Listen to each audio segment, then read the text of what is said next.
Life अपने आप में एक अमेजिंग थिंग है। कई बार हम सोचते हैं कि जीवन के ऐसे कौन से लक्षण हैं जो डिफाइनिंग प्रॉपर्टी ऑफ लाइफ कहलाए जा सकते हैं। मतलब हम ऐसा मान सकते हैं कि वो डिफाइनिंग प्रॉपर्टी आपको हमेशा केवल और केवल लिविंग बीइंग में देखने मिलेगी, नॉन लिविंग में देखने कभी नहीं मिलेगी।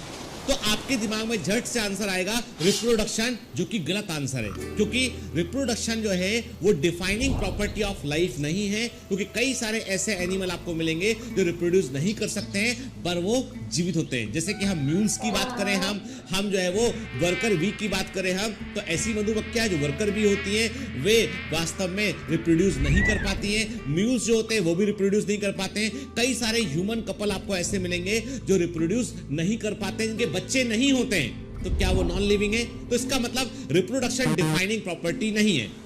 फिर दूसरी प्रॉपर्टी आप बोलेंगे growth. Growth is also not a defining property of living being, क्योंकि कारण यह है कि हिमालय का पर्वत भी लगातार ऊपर बढ़ रहा है। हम कहते हैं कि जो नवीन वलित पर्वत है, जो पर्वत है, या हम बोलेंगे कि जो न्यूली फोल्डेड माउंटेन्स हैं उनकी हाइट लगातार बढ़ रही है। कई बार क्या होता है कि कोई हिस्सा जो टीला होता है उसमें लगातार टीले के ऊपर लगातार मिट्टी जमती होती जाती है और वो बढ़ जाता है। तो मतलब कई सारी ऐसी चीजें हैं जो नॉन लिविंग है पर बढ़ रही है वो। इसका मतलब ग्रोथ भी एक जो है डिफाइनिंग प्रॉपर्टी नहीं हो सकता है। तो फिर लाइफ के लिए डिफाइनिंग प्रॉपर्टी क्या है?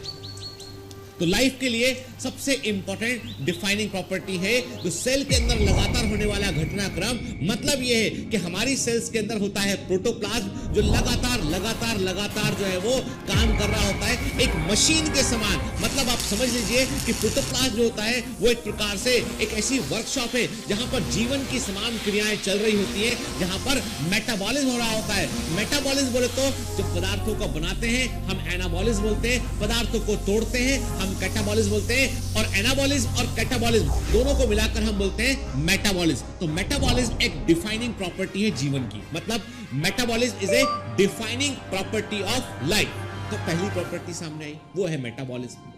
मेटाबॉलिज्म कहां होता है? एक लिविंग सेल के अंदर होता है, कोशिका के अंदर होता है। इसका मतलब है कि सेल का फॉर्मेशन, सेलुलर ऑर्गेनाइजेशन, वो भी एक डिफाइनिंग प्रॉपर्टी है लाइफ की। मतलब सेल के समान मिनिमम स्ट्रक्चर होना चाहिए, उसके अंदर प्रोटोप्लाज्म होना चाहिए जो कि ऐसा लिक्विड इसमें कि मेटाबॉलिक प्रोसेस चल रही होती है, तो वो डिफाइनिंग प्रॉपर्टी में आ गया। मतलब लिविंग बीइंग की डिफाइनिंग प्रॉपर्टी हो गया है मेटाबॉलिज्म, सेलुलर ऑर्गेनाइजेशन।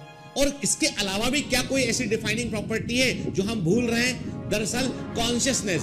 हर लिविंग सेल अपने इन्वायरमेंट के प्रति अवेयर होती है कि उसे वहां से फूड लेना होता है, उसे वहां से रेस्पिरेशन के लिए उसे जो है वो गैसेस लेनी होती है, या उसको अपने मेटाबॉलिक मटेरियल बाहर छोड़ने होते हैं, बाहर से उसे न्यूट्रिएंट लेने होते हैं। तो वैसे में सेल को अपने आसपास के इन्वायरमेंट की सूझ और समझ होती है, जिसको हम बोलते हैं कॉन्शियसनेस बोलते हैं।